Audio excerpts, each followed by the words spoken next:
que loucura, não conto nada. Rolou de tudo no bailão da cachorrada. Maior mistura, encheu a praça. A turma toda deu o ar da sua graça.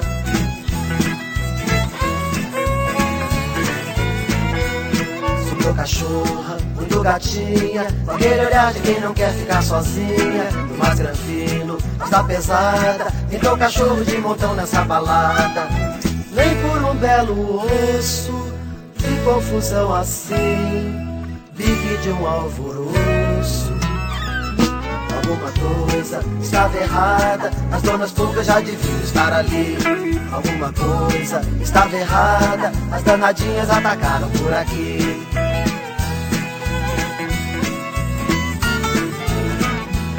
Não adianta ficar nervoso, se alguma delas já pulou no seu pescoço. Você disfarça com tanto esforço, mas no começo coça é tão gostoso.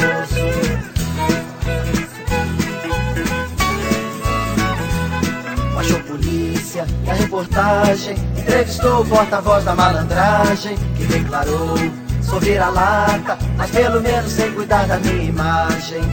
Fico por meu almoço, sem badernar assim, preste atenção, seu moço. Não foi a culpa da cachorrada, as danadinhas atacaram por aqui. De pulo em pulo, as petelinhas acabam sempre dando as suas mordidinhas. E a multidão então dispara numa doideira de coceira que não para.